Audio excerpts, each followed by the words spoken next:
Hello everybody, Adrian Plass here. Yes, and Bridget, hello.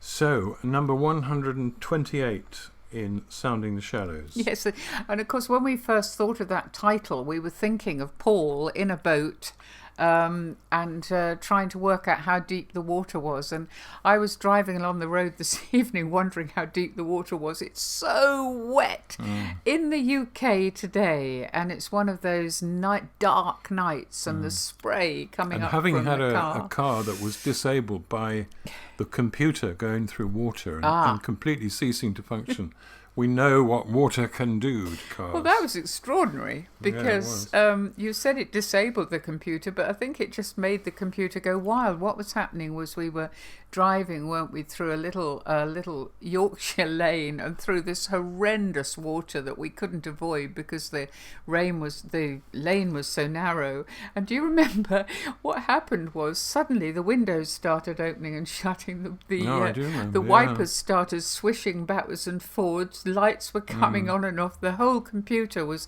going into total meltdown, and we couldn't open the door. When the AA man came, do you remember? He what would you call it? Disabled the battery. He disconnected the battery, and he said it's still on. It's still on. Everything was still windows going up and down. We were like some ghastly comedy car. So that's anyway. Lots of rain, and Remembrance Day was a big thing, wasn't it? This Sunday yes, gone. Remarkably not raining in the UK for Remembrance Sunday, and as always, the whole experience of the cenotaph was absolutely extraordinary. I think really. the Queen was said to have commented that it was almost always good weather on Remembrance. Oh, really? Whether that was just picking out memories, I don't know. It was it particularly moving? I found it so. Whether it's that they've understood that people want to hear stories, and there was so much story involved, not just from the deep past, but young men who've lost friends or who've lost limbs, had terrifying experiences, gone beyond anything they could have imagined. Have we had a lot more news and comment and documentaries on that kind of thing? I think there seem to have been an awful lot. Good, I'm glad. Yeah. Because we tend to see things, as you said the other day, like sepia photos of the past. But these are young men, women, who are terribly, their lives are absolutely wrecked by what has happened and to I'm them. sure it's made far more dramatic by the fact that part of the world is at war at the moment. Well, it's not really at war, is it? It's one bit of the world, it's at war with another. It's hoping it isn't. Yeah. It's horrible. Well, and we see these images, we hear the loss, we know about children and ordinary families who've died, and maybe that's what's made it particularly... I was very moved by it, and partly by the enormous variety of people who were marching from all sorts of different walks of life, and also just by a feeling of helplessness, I think, about the appalling effect of war. I mean, just some of it is so stupid. I know it's necessary sometimes, but sometimes I guess it is. I think I wondered whether, just like we talked before, didn't we, about the funeral of the Queen, and that for a lot of people, being part of that, whether they were watching it on television or standing there, it was a trigger for memory of people that they'd loved and lost. Actually, we were talking to somebody just yesterday, weren't we, who said they couldn't stand that term. You know, somebody said, "I gather you've lost your husband," and she said, "No, I haven't lost him. Like, my husband. I haven't mislaid him in the supermarket. He's actually died." And but those memories, those triggers. So maybe that's why. I don't know. I think a lot of things are worth remembering, although there's always a risk in that, because you are going to look at things perhaps you don't want to look at. And I was thinking of dear old Mary, the mother of Jesus, who I think she'd agree. The Bible says she gathered or stored all these things in her heart. And I was thinking, what an incredible array of memories from the before the birth of Jesus. Yeah, not Amazing. everybody gets an angel popping in and telling you when you're not expecting it at all, and when you're imagining getting married and imagining your life, that you're actually going to have a child and that child is going to be the Son of God. That is a slightly big memory. Oh, then you're pregnant. Yes. And maybe someone says, how do you get pregnant? And you say, oh, an angel comes. And then after the angel's gone, you have a baby. No, I don't know. No. And then other memories, the little genius in the temple. Little Jesus sitting there discussing things with very clever men and looking at him agog and thinking, what have we made here? What have we done? Well, I'm being thoroughly annoyed with him for not right. staying with the crowd and for going off, and we all know what that is like. She said exactly the same thing to him as we've said to ours, which is, and did you want to upset us or something like that? Do you not realise how worried we've been? That's right. That's right. I think anybody who's had children will know the greatest fear is that they disappear in a crowd. And do you remember when we had our first son, when he was about 2, we were at a big fete, and he was a runner-offer. Now, I know Jesus was 12, but our Matt was 2. And we tied a balloon. We bought a sort of helium balloon and tied it to his dungarees so that when he ran off, we could see the balloon bobbing and run after him. Right, yeah. But I don't think they'd quite thought that, walking back from Jerusalem all the way home, that they needed to put a balloon on Jesus. Wasn't it? Yeah. And then all the water into wine, all the extremism with the... Yeah, but you've loved the water into people. Wine, didn't you? Because that was such a... It's very strange. Yeah. I mean, you love that story. Well, I love the fact that he'd been doing stuff, because when they said we have no wine, and she said they got no wine, and he says, well, that's not what I'm here for now. I think she looked into his eyes and thought, yeah, he'll do it. And she said, just do whatever he says. So it's intriguing, wondering what happened before that. But you just feel, don't you, that as as a proud mother at that stage, thinking, my son can turn water into wine. And then how she felt later on when everything was getting out of hand and the enemies were growing all around him. And he seemed to be pushing the boundaries so much that why did he have to do that? And you get that moment, don't you, when she turned up with his brothers. Yeah. Wanting him to come home. So frightening to think he's going over the top. He's getting this wrong. And then horrific memories, of course. And then, strangest of all, a memory of memories for a mother who had only just begun to grieve the loss of her son. He came back. Yes. I mean, that is extraordinary. No. I've got a poem for you to read here. I was thinking, I know you've read this before, but standing really bravely at the foot of the cross, to Mary, it must have seemed like the end of the world. It would for us, wouldn't it, if it was one of ours. We can't obviously know what was in her mind, but we can have a sort of guess. You never know, and this was our guess. Today, I do not want to be a branch of the vine, or a part of the body, or a sheep in the flock of the good shepherd, or the bride of Christ, or a disciple, or a servant, or an inheritor of the kingdom, or a citizen of heaven, or visited by angels, or deeply blessed, deeply troubled, or someone else's mother. I just want to get my son down from this wooden thing and take him home and make him better and give him something to eat and hear him laugh. Persuade him to give up being the Messiah and go back to carpentry. Who knows? Who knows? But we do know she was real. We do know she was his mother. We do know that against all the odds she was there at the foot of the cross. I mean, that, I'm going to be there. I'm going to be there. And memories are mixed, aren't they? Like hers. I mean, she must have taken them out sometimes and looked at them and thought, this has been an extraordinary life. And I think the problem with a lot of what we call testimonies in the church, that is people talking about their faith, is that if you're not careful, they become unremittingly positive. And you'll remember, like I do in South Africa, some of the houses had these signs outside saying immediate armed response, because there was a lot of danger of burglary and attack. Well, it was just after the elections, wasn't it? So obviously there was a lot of fear for people who were white and had money and had big houses and were terrified. I remember one of the ladies who worked in one of the houses saying to me, "This is going to be our house after Mr. Mandela is president." There was a belief that, anyway. So what were you thinking then? That, followers of Jesus can't sign up to anything like that. We're not in a system which has an immediate angelic response system. Some of the worst experiences we have are sort of success disguised as failure. And Mary would know exactly what that looks like, obviously, eventually. And to be honest, and I don't know what other people think about this, some of them seem to be just rubbish that is inexplicably allowed to happen. I don't know what else you say about that.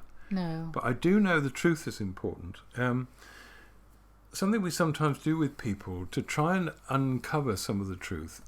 I'll tell you about it. It's very simple, really, but we all write a poem as a group, and the poem is called Our God is Many Things. Well, everybody just writes one line, don't they? One line that is true for them. That's right. And we always say, no one will see what you wrote. So you just write the answer to what is your God like? Our God is many things. What is your God? Not what should he be, what will he be, what might he be, but what is he to you? And when people know that no one will know who's written it, and no one will know what you said. That's right, because we put them on little pieces of paper and people just fold them and put them and collect them. And you read them. Now, here's one of them. So have a listen to this. It's remarkable, really. Each line is a different person's contribution. Our God is many things. He's a good father, loving and ever present. He is my rock. He is never with me when I need him most. A distant God, looking for reasons to punish. My best friend, the light that makes my darkness bearable. Our God is many things. The sun in winter, promising that spring will come. He's gone on holiday somewhere. The father I never had, he is impossible to know. The essence of love, he is a mystery that only death will solve. Our God is many things. He's like the sea, deep and serene, filled with forgiveness. He loves everyone except me. He lives in us. He must see my agony, but he doesn't do anything about it. His love keeps the world turning. And that's just one example. Yeah. Each line, and we just put them into any random order, didn't we? In the order they come in, and read them. But he loves everyone except me. He's everything. Distant, and the positive ones, and that's the testimony of a group of people who would describe themselves as Christians, followers of Jesus. Yeah. And yet, at that moment, they are where they are, and you can't change that. It's a joint testimony, if you like, of a church, isn't it? Of a moment in time in a church, because some of those lines that were written by people on that day, they might not write in a few months' time. No, exactly. Some of the people in despair might have been feeling much more confident in their faith, and vice versa.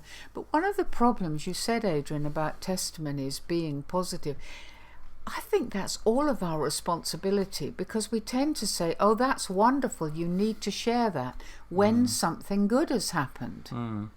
And the idea that you share it when things are going completely pear-shaped, would you say to somebody, why don't you come up the front and talk about the mess that you're in?